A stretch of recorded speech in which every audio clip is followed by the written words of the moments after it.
Do it in English now. Okay. So ready? You want to drink a little bit?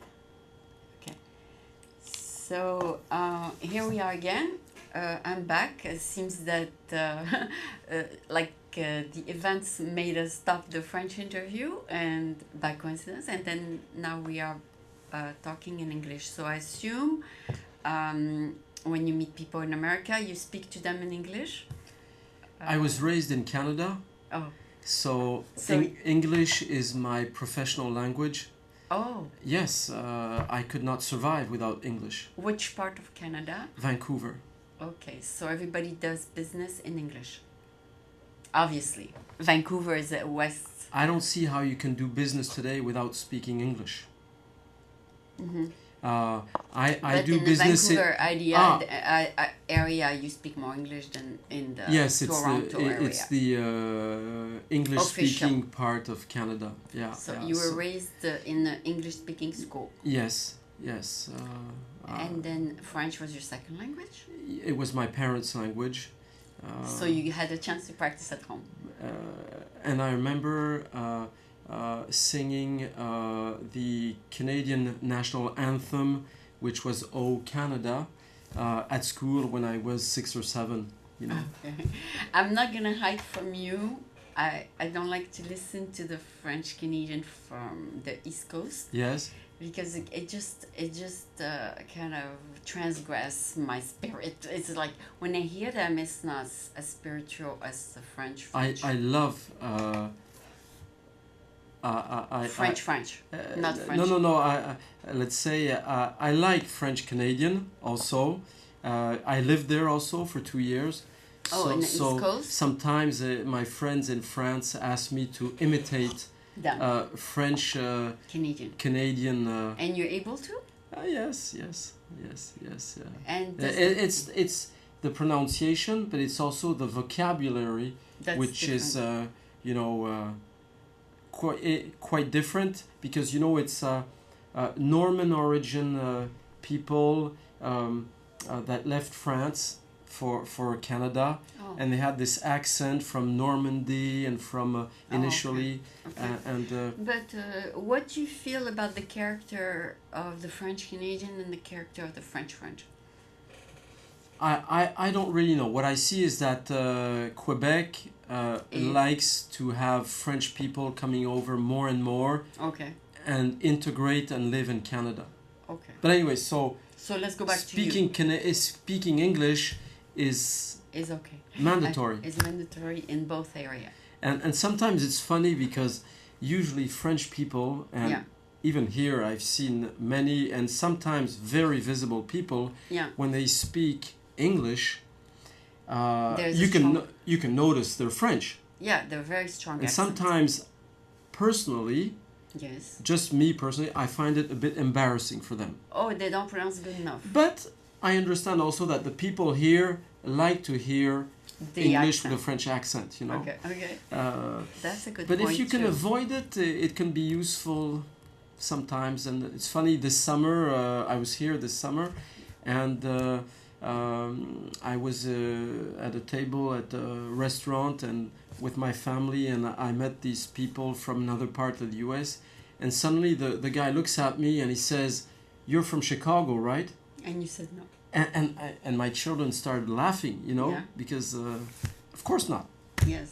So because of your accent?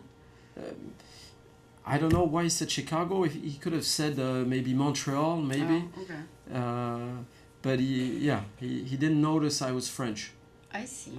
Yeah, it's very your English is pretty polished. Yeah, I mean, because it's your native English, your native language, I would say. And then when you are in France, you don't speak with an English accent either, because you have been there for such a long time. Yes. So you speak more French than French Canadian. Oh yeah, I speak French, with my family, and of course, I French. You forgot the French Canadian. Oh no, I never spoke French Canadian, just for fun. Oh, I see. When you listen to famous singers like Gilles Vigneault, Robert Charlebois. Yeah. So just for the fun. Yes. Yes, and you're more in tune with the culture of Canada than with the culture of France in terms of No. music. I left when I was 12 years old, so no. So this is a long time ago. Okay. Great experience, but I'm more in tune with the French culture. Oh, good. Yes, So now you can consider. So you have triple nationality. No, then. just France. Just You I was born in Brazil. Yeah. So But you're Brazilian. I am a French citizen. Yeah. And I love coming to the US. Okay. So if you stay long enough, you'll become a U.S. citizen. We'll see. Little chances. A little chances, because for the moment, that's where your heart is, in Paris, not in San Francisco. Okay. So anyway, let's talk about you. I don't know if I said your name. Yes, I think I'm not sure. I said Christophe.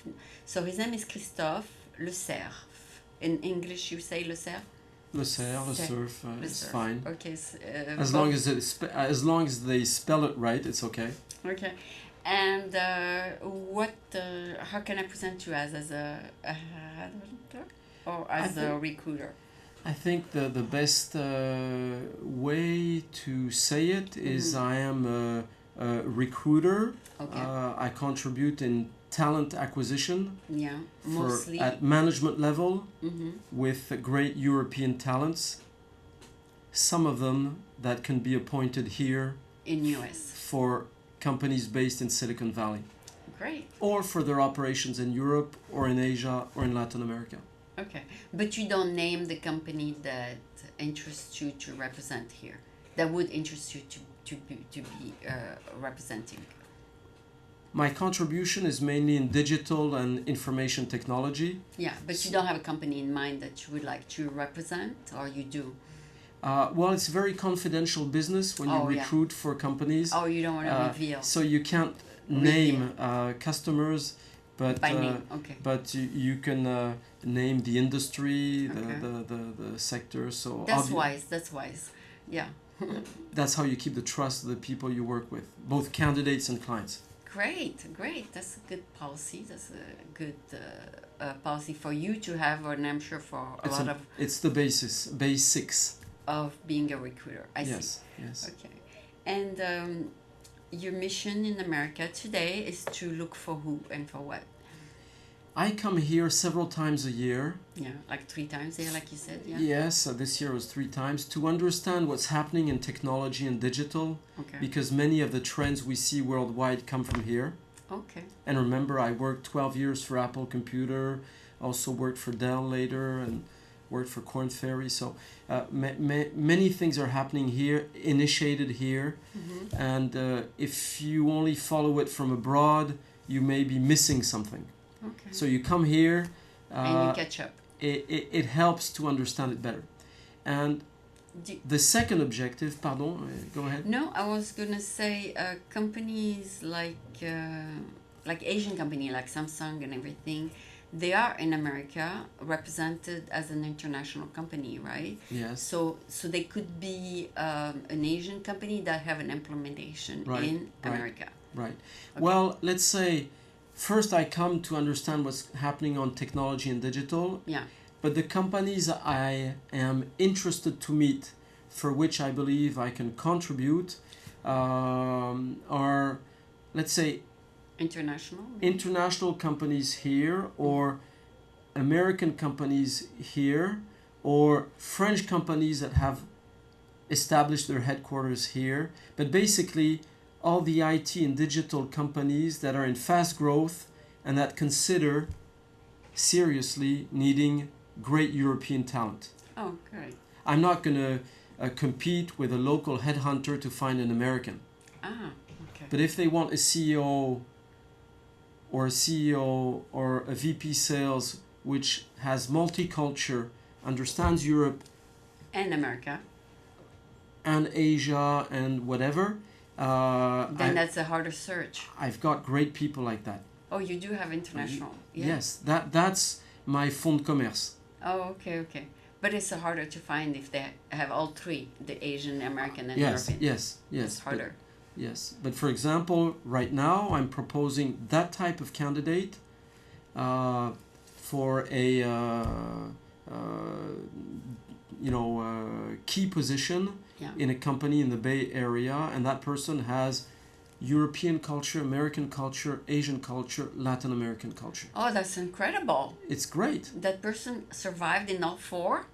I think that's what helped that person be a great candidate. Executive. Yes, candidate. Yes. I mean, and understand and have value. No, because to be already in two continents is hard, like European and America and France, but to also be in Asia and Latin America. Oh my God, that person. Well, that person has negotiated deals in Russia, in Asia, in Latin America, and this is the type of candidate that I meet, I evaluate, and for some of them we discuss which kind of opportunities they could have here in the Silicon Valley. Okay. And you found them where while they were traveling? In Europe. Oh well, that's my job is to connect with people who have high value and who are passing through Europe, or they live in Europe. Okay, they live in Europe. But they're ready to move. Some of them tell me, Christophe, I've got this great job here. But I want to go back to America. But if you find a company with an exciting model and fast growth that is interested by a European like me, I'll move immediately with my family. Oh. I've got these people. And sometimes here you've got the people looking for them and they don't know where to start. They don't know where to find them. So this is why I'm coming back here, and I'm coming back again, and I'm trying to show get myself known for that. These people exist. I see. So that's great. So and of course these people are also bilingual since they have traveled and everything. Of course, somebody trilingual. Doesn't speak English. He's not considered. Obsolete. Impossible. He's considered obsolete. Possible. Okay, so let's see.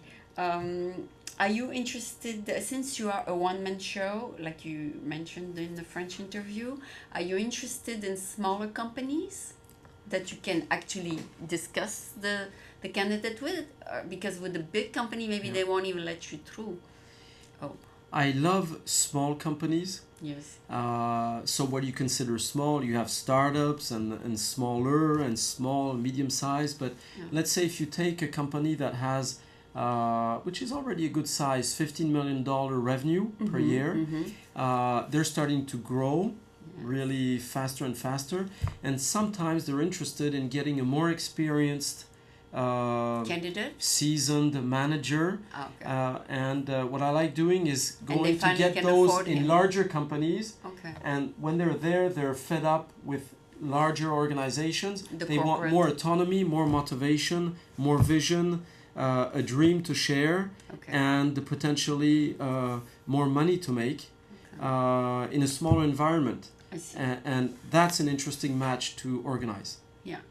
But as a one-man person, you cannot knock on a super big corporation, because then they'll give you the red tape, go see this, go see this, go see this. There's too many people there, right? Well, there are tricks to get in larger corporations. Oh, there are? Yes, because how do you get in? If you try to go through HR, what's going to happen is they have their worldwide contracts with the larger firms, so that the HR people have no risks. They say, well, we have already. We're using these guys, and they have offices around the world. Okay, so if you try to go through HR, apart from some exceptions, with all these larger corporations, it's going to be difficult if you're not employed by one of those big guys. You get lost. The better way is to know directly some of the key executives of those companies, who will open the door for you. And if you have a good relationship with them, and when you have a great profile, you just call them, which I just did. Today? No, last week with a very, very big firm down in the valley. Just N-1 from the CEO, and I had to speak about a really great profile with him, with that person, and I didn't meet HR. Oh, then you passed HR. You bypass. You bypass HR. Because who hires not HR? It's the operational people. Mm-hmm. Of course, they get support from HR, and sometimes you have key executives who actually don't even go through HR because it's very, very confidential. Mm. You know. It's a key person they're looking for. Yeah. Again, we always come back to, it's a trust business. Either you have a trust relationship or you don't. Okay. So these people, you were able to contact them how? I mean, somebody introduced you to them? Well, that's my business is Contact to contact? My how do you say, fonds de commerce, you say in France, the basis of my business is the people I interact with. Word of mouth kind of thing? Yes, is the network I've been working with and on for 25 years. Oh, it's a long time. Yeah. That person I met last week in a very big, one of those, big corporation. One of those big 4, 5, or 6, world leaders. Yeah. I've known this person since 1993. And you're reconnected. So I can ask, meet, talk, okay. And that's just great. And it great. was possible to meet him. Yes. Oh, that's great. That's great. Yes. That you were able to get in. Yeah. So it helps because when I meet with potential candidates, mm-hmm. eventually in position or not, and I give them some homework so that we can discuss what are their potential interests to see where I could potentially contribute. And then the employer also, you ask them, what are you looking for? Well, of course, the employers, they tell me what they're looking for, or they don't. If it's a classic mandate, they ask, they express the position that they're looking for. Okay. But they can also be open to meet candidates without a particular job in mind. And okay. what I like is the companies who look at talent, meeting people on a regular basis, and when they see somebody great that would fit their organization, then they think about the position or creating a position. Okay. And I do that with a number of companies in Europe where they create the position. Well, I have a really big, more than billion euro company who has created a worldwide job for a person I presented. The job didn't exist. Didn't exist before. But I thought that person was so fit for the company. They said, yes, we'll meet them. We have nothing more important than to meet people that... and I like that openness in mind. Oh, okay. Of mine. Do you agree with the style of the big corporation when they want to hire someone? They have to interview with every member of the team, like they have to have 7 interviews. Do you agree with that style? That's an interesting question. Again, do you have candidates who make the round of the 7 people? I even coach candidates on how to go with that process. So I'm not going to give a name, but one of the very big ones here, they have a reputation where they ask you to meet every member of the team. 15 people. It takes 2 months and a half. And they say that they're working on their succession planning and that you're very important. And then you've spent 3 months in interviews, and then they tell you, well, you may be overqualified. And you say, what? I've seen people like that. So sometimes I coach them and I say, look, if they're really interested, they'll call you. No, put some pressure. You say, okay, I'm open to meet you. But not for 2.5 months. But it's going to last 2 weeks. I want to know in 2 weeks. Oh, okay. Otherwise, that's a good thing. And so they put the pressure, and it's really fun. I've just coached somebody like that who has entered a really interesting management position in one of the very big... He was able to make it in 2 weeks? Oh, that's awesome. No, actually, it took a bit more, but let's say she set her expectations at the beginning, was a woman. And she said, I cannot drag I'm on. ready to interview with you guys, but I want this to be nailed in 2 weeks. Yeah, not 2.5 months. Yeah, so it took a bit more than 2 weeks, but she got the job. Oh, okay, okay. So I think it So- is very important to have several managers meet, of course. So you have feedbacks. It's a collaborative decision of recruitment, even though maybe in the end it's one person who decides. But I don't think it should go over a certain amount of people. You know, if you have to meet 15 people, there's something wrong. You know, No, but the thing also in a team, one is a liberal, the other one is a conservative, and you have to dress differently for each member. and in the end, somebody decides. Right, and you don't know who's going to decide, the liberal one or the conservative one. The one who likes to dress funky or the one who likes to dress I conservative. think 4, 5 is a maximum number in my mind. Great, yeah, I think that's enough. Please, you want me, you want me. You don't want me, leave me alone. I mean, you cannot take all the ideas from a person and then say no, thank you. Because that's what they're doing. They're trying to get ideas from the person and say, thank you, we got all the consulting we want out of you. Thank you very much. And that's bad. And that's what you need to avoid when you're a candidate, is that you just give so much material on your environment. And that's what they're doing. They're revealing themselves. That's it. And the person says, thank you for the idea. Thank you for the thing. And then they take your idea and they say, thank you, bye. It's like stealing your ideas. I even coach some of the candidates on discussion about compensation. Yes, that's very So hard. I won't give you my advices here, but basically, this is my minimum, something like that. Discussing compensation is not the best way to get your job. The best, After. Yes, it comes out. The best way is to negotiate and understand the responsibilities that the employer is ready to give or not. Okay. And if you really get those responsibilities, obviously you'll be compensated. You'll be in a good position, both sides, to talk about compensation. Got it. Yeah. That's what I believe. Yes, of course. If you are responsible for tripling the revenue in 1 month, then you better be compensated. But if you come in and say, what are the advantages? Do I have your bus, your this, your that, that's whatever, silly. and how much vacation and that mean you're not good. No, that's that mean you're not good. You're looking for the perks rather than the responsibilities. Yes. Okay, so is it done like that in France too? I think everywhere you need to discuss about your responsibilities and your mission, your assignments, and if there's a common agreement, then it's a good sign that you can reach an agreement, and then compensation comes afterwards. Okay, that's true. That's what I believe.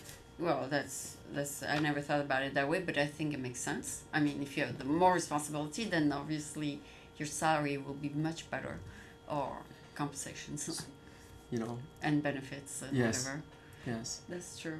So also some people go on an interview and they don't care about the compensation. They want to know if they're gonna like the company, and that's also a good way of getting a job. They want to know if they're gonna love the job first. Yes. Very important. Yeah, you're gonna be there 10 hours a day. You may as well. You have to love it, or then if you drag yourself, that's not good either. It's all about the contribution that you think you can bring and that people trust you can bring. Yes. In the environment. And if there's a match, then good. If there's and then it can work. Yes. So, do you tend to hire people who are looking for long-term positions, or does usually? I think it's very difficult to have visibility on how long a job can last. No, but considering the kind of commission you're going to get, it's better someone who wants long-term, involvement with the company. Of course, and when you see people who have changed many times, there can be good reasons, like this company was bought by this company and this one bankrupted. But if there's not that, you need to understand why these people have changed. Are they reliable? Okay. Can you count on them? That's very important as a quality. Yes. Because if you're going to invest in a person, are you going to get the return from that person? Are you going to stay with us? But then how long is it going to last? It's really hard to say. Today's world, things go so fast. when you see how companies can change and turn around so fast, you know, it's incredible. Is there a good chemistry between American and French in the company? I mean, in terms of communication and communicating, is there a good chemistry between both? What I hear is that here it works great. Yeah. French and Americans get along really well. Otherwise, all these French entrepreneurs would not be here. Oh yeah, yeah. Not just for the funding, you know. Yeah, yeah. They look up to the French in some ways, but yeah. I think it seems to be a good complementary complement, you know, addition to the company. Yeah, cultures and seems to be working very well here. Yes. Okay. From what I know. Yes, yes, because they kind of look up a little bit to the French, and the French, in return, do look up to Americans. So it's good. They both look up to each other. Exactly. Yeah, something like that. Exactly. Something like that. So they kind of both respect each other. Yes, yes. And they probably respect you if they are American clients because you are French. They'll think he's a French chef, French cuisine, so he must be good. Oh yeah. Although, I mean, you don't do cuisine, but they can indirectly relate to you to the good French food. Well, I think the clients, they really look at the value of the service that you're bringing, and then, you know, if they're French, they're French. If they're American, they're American. I don't think that's very important. Okay. What's interesting is to see how many French people fit so well in this Silicon Valley environment. Mm-hmm. That's what's fantastic. Oh yeah, that's true. That's why here we have the largest percentage of French. Yes, because in all United States is 300,000, and so we have, of course, a lot in the New York area because it's East Coast. Right. And then we have, of course, the Florida area. Right. And then we have Atlanta, and we have Los Angeles, San Francisco. Yeah. Mm-hmm. And we are very strong because of the Silicon Valley. Yeah. So you found your point where you can find the most candidate and clients. Yeah, I really intend to continue developing my presence here, even though I'm based in Europe, mm-hmm. to propose these European talents to the companies that are going through high growth. Mm-hmm. You know. So is there any also candidate in America who would like to go to Europe? Yes, that is true also. Does that exist? Of course. Okay. It does. Or French people want to return. Go back. After having a successful career here. They say, I want to go home. Yes, for, you know, children or family or roots or whatever. You told me earlier that, you know, most of the French people, you know, live here 4, 5, 6 years and then return. Because they miss family, mostly. For all sorts of reasons. Yeah. You know, you're an exception. Oh, yeah. Okay, we'll go into that another day, right? Because it's a long story. So anyway, you explained very well, I mean, in half the time, what you do as a recruiter in English. And I think most people understand now what you do, for those who didn't understand the French interview. So this was Christophe. He's right here visiting us, and hopefully come back and do more business with America and more business with France and vice versa. And we thank you for your presence here. Thank you so much. My pleasure. Thank you, Aline. Thank you.